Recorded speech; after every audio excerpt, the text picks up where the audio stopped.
joyful, colorful people can still make very beautiful, classically styled, serious wines.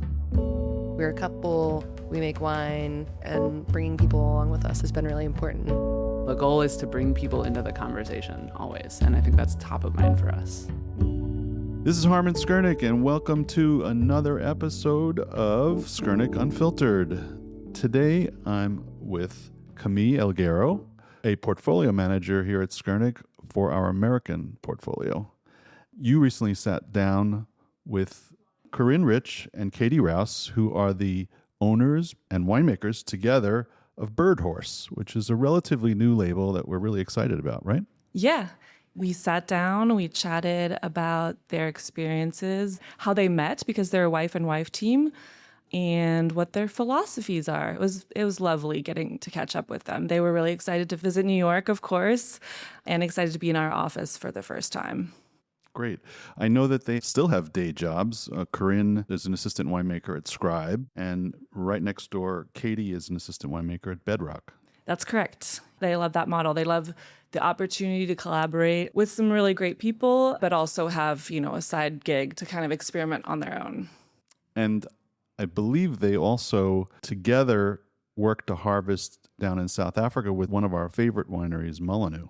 That's right. I think that's kind of where they formed their combined winemaking philosophy and decided to go into business together. I really love their wines. They focus on varietals that are atypical. They're not just your Chardonnay, Pinot, Cab winery. They have varieties like Arneus from Italy, Vermentino, Verdelho, and Valdiguié is their number one red wine. So, not your typical varietals. They like the idea that not everyone knows what to expect from a Valdiguié, so people don't feel like they need to know. There's not an expectation of what makes a typical Valdiguié, and therefore they feel free to express however they want to express it. Is that what they're saying? Yeah, it's an opportunity for them to work with some vineyards that you don't see every day. A lot of vineyards in California, especially old vine vineyards, are actually not Pinot Noir, Cabernet, and Chardonnay. Yeah, it's kind of an interesting trend in California these days where a lot of these old vines that are producing some really great fruit, years ago, they may have gone into jug wines, and blended away in some kind of Gallo Hardy Burgundy or something like that. And today they're being rediscovered by young winemakers, able to produce a wine from these old vines that is really distinctive and really expressive, allowing them to stand on their own. It's kind of a cool trend. Yeah, that's exactly right. We represent some people who've been doing this for a long time, like Tegan Pasalacqua. Yeah, Sandlands, yeah. Exactly. And I think it speaks to the history of California that we're seeing more value in keeping these old vineyards around. Well, on that note, let's go to your conversation with Corinne and Katie. Great. I am Camille Elguero, and I'm here with Corinne Rich and Katie Rouse, who are from Birdhorse. The first question I'm going to ask is how you guys met. Awesome. Well, thanks for having us. So excited to be in. I'm Katie. Corinne and I met in grad school, officially. Corinne was my tour guide and TA for many courses at UC Davis, getting our master's in viticulture and enology. Officially, we met in grad school. Unofficially, we did meet a few years prior at a mutual friend's cat funeral in the town of Sonoma. A very memorable occasion, which we later realized on one of the later times we were hanging out. It kind of came to light that we knew some of the same people in the town of Sonoma, and I was like, "Oh yeah, I know Jenny. I went to her cat's funeral." And Katie was like, "I went to that cat's funeral." Sidebar. Sidebar, yeah, and a lead into our life now as cat ladies, but I didn't know it. I was a dog person, and then and here we are now, 10 years later. 10 years later. Married. Yeah. Very much in love. But yeah, we met in Davis studying winemaking and both had worked in the industry for 5+ years separately. Both had a passion to kind of make wine ourselves in a different way than we were exposed to in our jobs that we had had previously. And I think a lot of the wineries we'd worked for in the past were, on the more classic side of producers. So we'd seen a lot of the world of Pinot Noir and Chardonnay and Cabernet. And, I think there were some really important lessons to take from all that of site specificity and terroir and what it means to craft fine wines. But I think that we as like a younger generation of winemakers were sitting here like California is vast, right? Like it is huge, and there's such a tremendous amount of diversity of like terroirs and microclimates, and I just like don't buy the notion that like Chardonnay should be planted everywhere, you know? Like there's got to be other varieties out there that are better suited, that can like showcase these like very special and historic grape growing regions that maybe don't have the clout or the like fame that a Napa or a Sonoma does. So like how can we discover and explore that ourselves and then bring it to other people was really the idea. Yeah, and we worked to harvest in South Africa about a year after we started dating. There's a lot of energy behind kind of a new generation of winemaking there that really inspired us to be the genesis for what Birdhorse became when we got back to the States. That's so cool. South Africa, I've never been. Always wanted to go. So beautiful. Highly recommend. So cool. So interesting. Yeah. And an industry that, you know, the parallel between them and California was so clear to us. It's like an industry that's really undergoing like rediscovery, right? Where like the world of Chenin Blanc and Pinotage are still very important, but there are these regions like the Swartland where people are talking about like these heritage vine plantings in Syrah and like things that have not been a part of the zeitgeist for South African wine. And we were just like, I think this exact thing exists in California. Yeah, I'm always surprised when looking at California, the older vineyards are not necessarily planted to Pinot Noir, Chardonnay, and Cabernet. Almost never. Yeah, Almost some never. interplantings of Cab and other varieties, but yeah, often not at all. Turns out that French influence came much later, and it's more like Italian, Croatian, and some other things, right? Like fishermen who were in that region. So when looking at Birdhorse, the Valdiguié, which we have on the table, is one of your main wines. Do you have a favorite variety that you work with? Don't ask us to choose between our I know. children. On the record, they're all our favorite. Great question. I mean, I think Valdiguié is definitely a darling. I think the tie-in of both the history in California, where it used to be planted really broadly across Napa and broader than that, called Napa Gamay, but also I used to work with it at a previous winery and it was used as a blender. And it sort of started me on the path of thinking about varieties that I had never heard of. It's like, oh, this is growing just over in Sassoon Valley, so just east over the Vaca Mountains from Napa. And no one's really giving it any time of day. It's just used as a blender. But like, this is delicious on its own. People should be making this wine. When like fast forward 10 years to Birdhorse, it was like, oh, yeah, what an exciting place to start. And 70 years ago, when like Valdiguié was first coming to the United States, vignerons at that time were planting it everywhere. And, you know, later on when Robert Mondavi was getting into the business, he was singing its praises and talking about how it was like the great future of red wine winemaking in California. Which like, you know, clearly that is not how it shook out when Cabernet started making a lot of money. But like people saw potential in this a long time ago. What are the qualities of Valdiguié that make it so compelling in California? I mean, I think from a grower's perspective, it is highly mildew resistant. It crops fairly generously. And so I think in terms of like growability, it is a variety that isn't terribly finicky. Yeah, pretty bulletproof, honestly. Yeah, which gives it like a lot of range and diversity to grow in a lot of places. And it's also a grape that, as a red variety, is pretty malleable to winemaking style. It's a very bright, fruited, you know, kind of juicy, low tannin variety. And so getting to play with it and building more texture and tannin on the palate is a really fun way to explore the grape and how it kind of express itself, while maintaining the freshness and kind of pushing, you know, either brighter, fresh, or kind of like broodier, more spice. It takes to winemaking really well. And I think that's kind of a through line of a lot of our varieties, but while maintaining the kind of core identity of what we think these grapes are, especially in California, where Mediterranean grapes do so well in the climate. They hold their acid. It's sort of what has driven Birdhorse in choosing the varieties that we're working with. And okay, just to get a run of what you're currently making or what's currently in the cellar, you make about 10 different varieties? I think we're officially at 8. Yeah. Verdelho was our first white, and now we make a Vermentino and Arnase on the white side. And then for reds, Valdiguié, as we've discussed. We make a Carignan, we make Barbera, and then we make a quote unquote red blend, but mostly Cinsault dominated. So actually, that was only 7. Oh, well, there you go. Sort of like sometimes have to expand to bring it back in. And I think that's actually one of the hardest conversations to have. Is like it's one of us, usually me, has found like a parcel of some variety where I'm like, this would be so cool. And then Katie's like, we make 8 SKUs for 1,000 cases. Like maybe those numbers don't really make sense and we shouldn't add another SKU.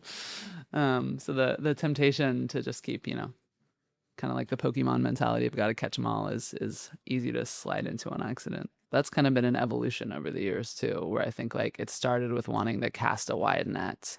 And then I think with time, because we're now 7 years into this, which feels wild, the driving creative force is more around like the refinement of what we're already doing. Like how can we push the boundaries? How can we make these wines even better instead of like add another.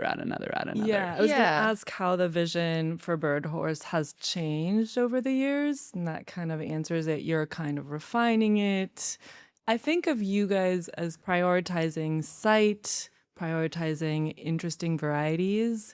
And then your refinement of that is just continuing to make things you have been making and only adding top-notch sites? Or like, how do you decide on a new? Yeah, for deciding on a new site, a lot of research goes into it, whether it's tasting a lot of varietal expressions of it from California, from Old World, where they come from, and then getting to know the grower. And, those relationships are so critical for our success, as we talked about, and what the farming practices are, if they're able to establish a longer term relationship. As we're getting, small amounts of fruit, we want to be able to have a through line and not just be a one-off.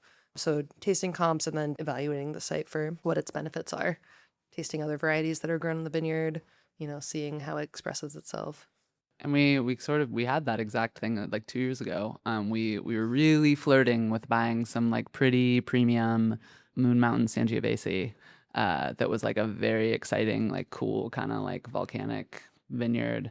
And we did just that. We already knew the grower. We tasted a whole bunch of comps. We had a lot of conversations about it. And honestly, it came down to like, where does this fit in terms of the structure of like the wines we're already selling and like price point and stuff. And ultimately we were just like, wasn't the right time.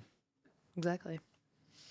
Martha Stuman was on here a bit ago, and she was mentioning the partnerships that you build with these growers who are really focused on just growing and maybe have been growing for generations is something to be valued as well in California, and getting away from this estate model, or not on purpose getting away from it, but kind of getting away from it. I think Totally. I was saying this yesterday when we were out on the town, like, Katie and I live and reside in the county of Sonoma, and I think we know the ins and outs of farming, but like I'm not sitting here thinking that I know how to farm land in Amador or Contra Costa better than someone who has spent their whole life out there and has been raised out there and knows the ins and outs and the nuances of the climate and the geology and like all the little pieces, Yeah, and I think to your point also, like we are foundationally grounded in the relationships that we've fostered with our growers and the vineyard owners, and we won't be successful unless they are. And so being able to tell their story and kind of broaden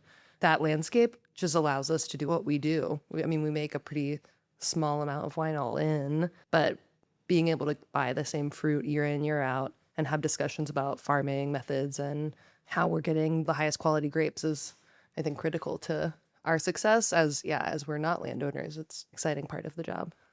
Millennial land ownership is not a term we use very often for a reason. Yes. And so the world for our generation, I think, looks a lot different in terms of like how you can start a wine brand, right? I think there are certainly a lucky few who through like connections and business savvy can get like the big investment and buy the piece of land and kind of go the more traditional route. But I think for most of us, this model of custom crush clients, mostly purchased fruit, maybe farming a few small vineyards is kind of like where a lot of people get started and where a lot of people end up staying, just because the barrier to entry of having your own little slice of land is pretty high.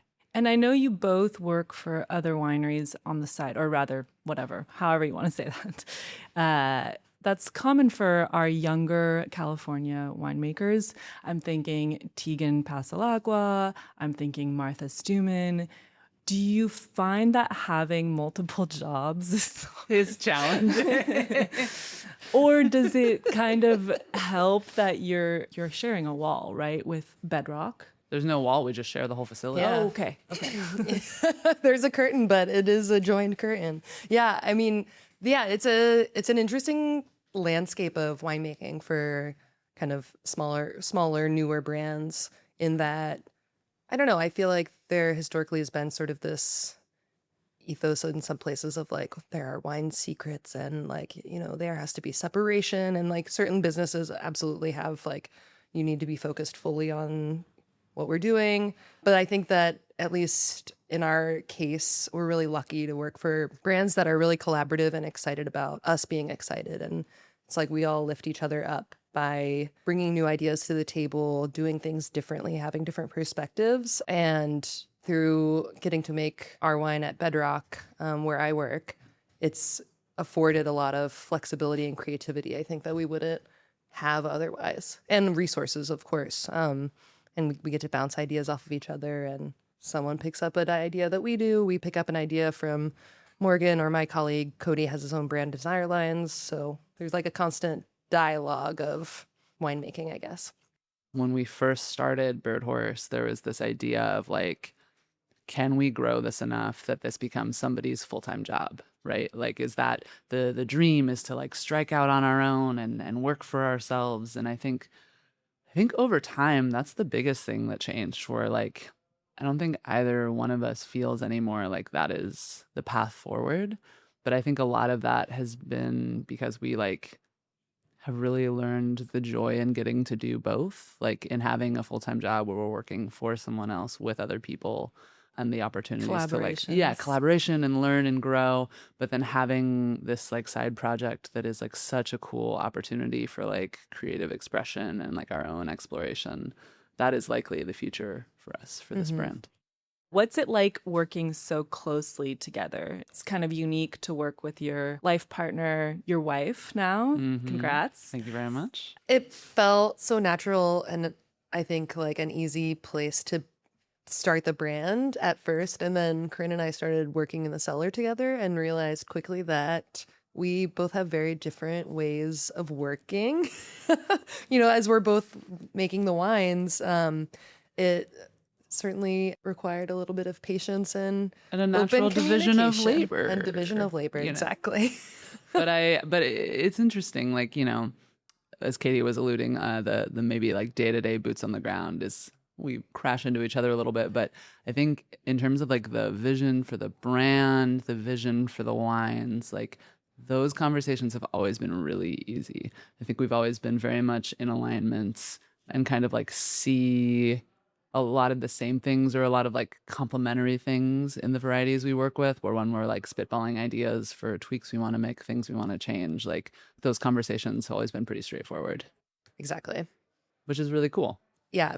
Micro, obviously there are moments of conflict, but macro, it's always really inspiring to look out and see what we've created together and be really excited about it. I think it's constantly inspiring, as cheesy as that sounds. No, that's great. But like we are able to do it together, and that's been really foundational. How do you situate your winemaking style in terms of California? Are you more low intervention? Are you more conventional? Are you somewhere in the between? And how do you decide that? I think it's certainly evolved over time. We would definitely throw ourselves more towards like the low intervention camp, but that was never a dogma of like, this is how the best wines are made. Like we started from that perspective of like, so much of this is new. Like these regions are newer to us, these varieties are varieties we've worked with somewhat before, but we were like, we want to do as little as possible to try and see like what that does for each of these varieties, how that expresses. And then from there, start building in the different winemaking elements that we think can make them like really beautiful and really expresses terroir. Yeah, I think at the core of that, it's always been just expressing the wine and the location as best as possible. And so from that, like Corinne said, minimal intervention. We do native fermentations for all of the wines. We do sulfur to make sure they're protected. Certainly not a very like strict dogma behind what we're doing. Even though we're experimental, the like style and expressions of our wine are meant to be very, very classic. Yeah, exactly. Classic expressions of these varieties that aren't as common in California's landscape, but we think should be more readily available, should be planted more widely, well suited for the climate. Expressions of the varieties and the places they come from. We're not like the old guard, but we've both been doing this long enough that the techniques that people kind of like to ostracize themselves from, I understand why. People have strong feelings about things like inoculated yeast or filtration. But I think we've also seen enough fermentations and worked enough wines where we've seen instances where like those techniques can also really work.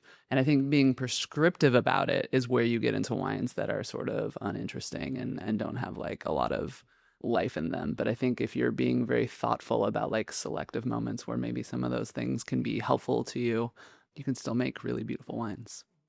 You've both been vocal about broadening the conversation about who gets to make and drink wine. What does that look like for you? Yeah, I think as we have like grown into Birdhorse, it became just sort of a natural part of telling our story of like being able to see people in the wine industry who look like us, who identify as we identify, and like making a space to like showcase that we're here and we exist. We're a couple, we make wine, and bringing people along with us has been really important. Yeah, and I mean, things have changed so much in the wine industry in the last 10 years in like a really positive way, which is not to say that there isn't more change that needs to be enacted, but like, 10 years ago, I was of the belief that like men with dogs in flannel shirts like had the like singular grip on like what terroir expression meant in California, right? Because that's all that was out there. That was on all the websites and all the marketing. Those are the only faces you saw. And then that flannel just had a chokehold on. Right? And like you gotta have the dog next to you and you're walking through a vineyard, you're really looking at a vine. Like you can picture the whole thing in your mind. And I remember seeing all that, being like a young person in the industry and just being like, well, where do I fit in? Like, what? I am so far from that. Like, how do I get to have a voice in all of this? And I honestly think that was one of the biggest pieces of the genesis for Birdhorse, where we were just like, we can do this too, and we can be like vocal and visible about it, and we want people to see that. Yeah, as women, as queer women, it's like, yeah, why not? Absolutely. Yeah. Yeah. We're happy that you're in. Hell yeah. Portfolio. Yeah. We're happy Thrilled to for be that. here. Yeah. And I think it's just, yeah, it's a newer, I mean, I don't know. There's just like a broader perspective in the wine industry that is much more inclusive, even from 10 years ago. Like Corinne said, it feels like things have changed in a really meaningful way. And there's still a lot of change to be made, but it's exciting that it's moving that direction. And I also think, the other piece of the question that you posited was like the narrative of who gets to drink wine, right? And that's an even bigger question, right? And I honestly, like one of the biggest ways to bring people in, and one of the things we have always talked about, honestly, is price point. I cannot make a $70 wine and say this is for everybody, because it's not. Right. Like that is the economic reality of the world that we live in. And so wanting to have like a range of price point and accessibility for younger drinkers, for drinkers from like different socioeconomic backgrounds, like I think that is one of the like easiest ways to bring people in. Yeah. I think, yeah, exactly. Price point, and I think language as well. There's a lot of wine speak that is sometimes really hard to get past. It's like, oh, I don't know anything about wine, and so that's something that I think that we really love, is like kind of having a more whimsical, playful perspective and language around our wines, to make them feel more approachable. Which in some ways ends up being kind of funny, because I think like we're sitting here having this conversation with you, and I think if we want to get into like the really nerdy nitty gritty, I think we really have the capacity to do that, right? But I don't think that we ever want to like feel like we need to like lead with that and show everybody how smart we are, right? Like that's not the goal. The goal is to bring people into the conversation always. And I think that's top of mind for us. Yeah. And I think it makes it easier with less common varieties, because everyone's a little bit more on an even playing field. I think it's an important way to bring people in, like Corinne said. Especially at this moment, it feels as if bringing more people in can only help. And also, at the end of the day, sharing wine shouldn't feel like you need a degree. You know what I mean? Oh, absolutely. Right. It's kind of like, Yeah, it's a communal. It's a hedonistic product. It's supposed to be enjoyed. We're supposed to be able to drink it and be like, ooh, that was delicious. And that's it. Totally. You know, it's nice to bring people in and then they dig into it a little bit more. That's exciting because you can go deep with wines, like never ending what you can learn about wine. You know, the more you know, the more you realize you don't know. I think that's really great to bring new people in and make people realize, you know, it is for everyone at the end of the day. It's a beautiful product. Let's taste the Valdiguié. And I could ask you about why the name Birdhorse, because I forgot that in the intro. And you can talk about this, which is one of your core wines. Yeah, our flagship wines. Absolutely. Yeah, the name Birdhorse. First of all, finding a name for your wine brand when you don't want to name it after yourselves, what a vision board, what a creative process that is. But we always wanted a name that was like reflective of like the two halves of something, because this brand is such a journey of like our partnership and us and our kind of combined vision. And so then when we were sort of playing around with those ideas, we had recently listened to an episode of Wait, Don't Tell Me, the NPR News Quiz. They were having a discussion with a celebrity guest about like how they all classify people in the world. And one of the interviewers said that the way they do it is they have 3 descriptors and everybody gets 2 and the order of them matters. And it's sort of like a self-actualization thing. And you are either bird, horse, or muffin.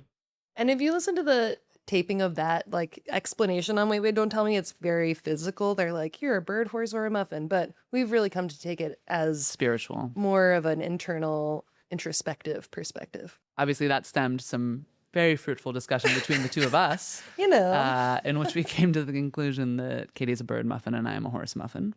And thus, you put them together, you get a bird horse was born. Bird, horse, muffin. Exactly. But it's too long to put all that on a label. Muffin just doesn't roll off the tongue quite as readily. And it is funny, not like the Genesis story. It's like, oh yeah, like that was so easy and it made so much sense. But there also are so many wine brands that are like oriented around birds or horses. Where like it wasn't intentional to be that on the nose, but sort of in a whimsical way. And it is a really funny journey. Let me tell you, when you are designing your wine label and you are trying to work with a graphic designer and telling them, no, make it less horsey, it is very difficult. So Katie actually ended up designing all of our labels because she was the only one who really got the vision. Wow, well done. I was saying earlier how much I like your labels, and I like that it's really simple and that you have different colors for each different wine too. It's kind of nice, a nice through line. Yeah. An important marker, I think, of kind of our identity too, and that kind of color palettes. Yeah, I think joyful, colorful people can still make very like beautiful, classically styled, serious wines. And you don't have to be like the consummate philosopher winemaker to make wines that are beautiful and expressive. Corinne is also a philosopher winemaker. Though, absolutely. For the record. Through and through. 100%. That's me. Cheers. Cheers. Cheers. Valdiguié. Yeah, it's so funny. We were just talking about this yesterday, how like Valdiguié is a variety that's like just so is exactly what it is. Like that aromatic, like that big, bright, like fruit berry driven bouquet is like always the core of the wine, regardless of vintage, regardless of technique. Like it smells like that from the day we barrel it down to the day it goes into bottle. When you think about an ideal wine and an ideal winemaking style or vision, do you have something in mind that you aim for, or how do you handle like the idea of perfection in winemaking? What is a perfect wine? I mean, I think we kind of live in the world of like no wine is ever finished, you know, which we were kind of talking about earlier about like constantly trying to find ways to iterate and like push the boundary of like, what did we do last year? What did we like? What did we not like? And, you know, all kind of within some stylistic confines. Cause, you know, I think if we took our barrel fermented Verdelho this year and then made it into like 100% skin ferment aged in stainless steel, right? Like that's a little bit of stylistic whiplash, but I think kind of within the boundaries we've created for ourselves, always trying to find ways to refine and improve. Yeah, exactly. Like I don't think we're ever expecting to make like a perfect wine. I don't think that exists necessarily, but we're trying to like craft it into what it feels ideal. My coworker at my day job asked me the other day, he's like, oh yeah, like what's the best wine you've ever made, Katie? I'm like, I don't know. I don't think that's a fair question, because I think that we're always striving for more and for kind of more refinement. I think there's always opportunity for growth there. And I also, I mean, this is really getting into it, but I just think that like perfection is like antithetical to the narrative of wine, right? Where you're just like a thing that is supposed to be so expressive of the time and the place and the moment that it's made. How can you find a technique that if you like carbon copy or repeat year on year continues to make the best perfect wine, right? Like that, those two things seem to be at odds with each other to me. Yeah, that makes sense. You know, You just iterate and try to improve whatever you did the previous year. You get one shot, right? Yeah. Yeah, it is always going to be different year on year. Perfection one year looks different from another year. Thank you so much for being here with us. Thank you for having us. Cheers. Cheers. Cheers. Such a pleasure. Such a pleasure. Always a delight. Skurnik Unfiltered is recorded at Skurnik Wines and Spirits headquarters in the Flatiron District of New York City.